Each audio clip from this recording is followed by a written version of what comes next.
Hey everybody, today I'm going to be showing you how to change your rollerblade wheels. This works on hockey skates, fitness skates, or any type of rollerblades. So I have self-locking wheel bolts on my skates, so I only need one Allen wrench to undo my wheels. So if you don't have self-locking wheel bolts, you're going to need two Allen wrenches. So I have my Allen wrench here, and I just take the wheel off. So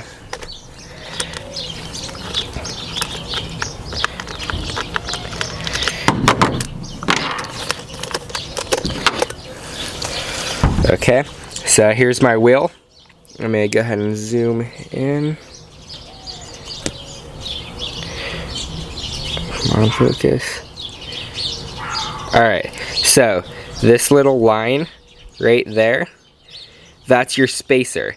If you have short floating spacers, you won't see that, and you'll have to do a different procedure to take the wheel out, and I'll show you that here in a minute. But for this type of spacer, if you see the little line right there, you're gonna take your skate tool, and it has this, has this little lip right here, and that's gonna push against that spacer and pull it out. So you're gonna hold it like this, with that, like that, and you're just gonna push the bearing out. So you can see now I no longer have a bearing. Let me zoom out. Alright, I no longer have my bearings. So here's what the spacer looks like. Won't focus. So here's what you're going to need to do if you have short floating spacers. So you're going to take your skate tool, you're going to stick it halfway in between the bearing, and just, you're not going to push it all the way in. You should be able to go like this, and you're just going to pry it out like that. And now you can see it's out now. That's what you're going to want to do for short floating spacers. You will mess up your spacer if you do that with regular spacers. If you have regular spacers, then, oops, like this, these are a little bit less friction. They have a little bit less friction on the wheel. So those are better spacers, and they're a little bit less prone to breaking. So short floating spacers have like a bunch of little machined out areas where like they cut little aluminum pieces out. This obviously doesn't, so this is less prone to breaking.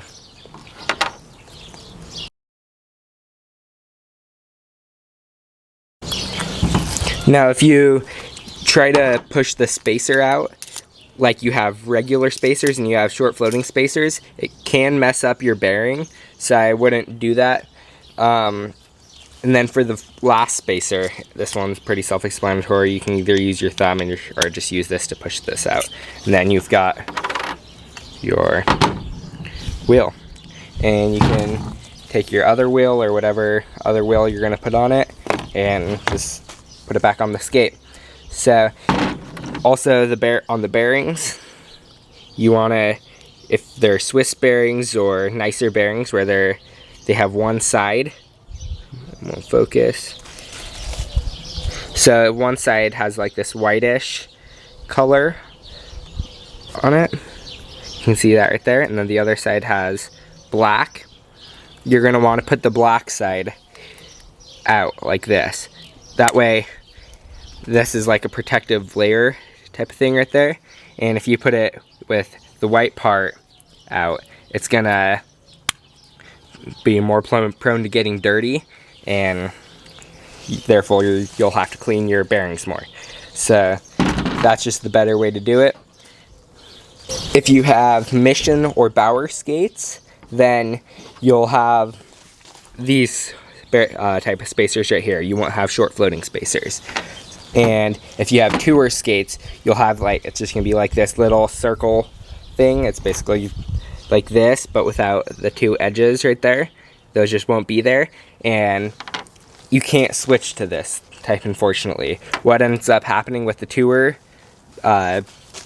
spacers is you take this out, it floats around in there, so it doesn't have any rim, unlike short floating spacers, and then you try to put your bolt back through, and it won't go through because your spacer has fallen down like at the bottom, so you have to mess with it for a while, and it's just an overall bad design compared to just regular spacers.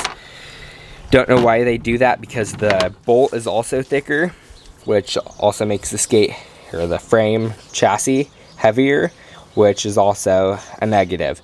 But if you're real serious about it, when you're putting it back together, I'm going to put it back together and put it back on the skate right now. If you're real serious about it, you can go ahead and put Loctite. Don't do really strong Loctite where it's going to completely destroy your, where you can't get it off and it just basically glues it to it. So don't do that. I'll go ahead and put this back on. I forget which way I had that wheel rotated, but doesn't matter much. The wheels are in pretty good condition still. So if you're real serious about it, just put it on the smaller side of the bolt. If you have tour spacers, you can just put it on the side, the male side of the bolt. So I'm gonna go ahead and tighten this back up, just like that.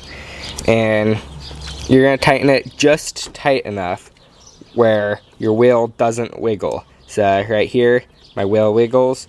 Right here, my wheel doesn't wiggle. And then do it just a little turn, like that. You don't want your wheels to be so tight where it's restricting the motion of the wheel. So that's another thing. If you like this video, make sure to give it a thumbs up, subscribe for more content like this, and thanks for watching. Bye.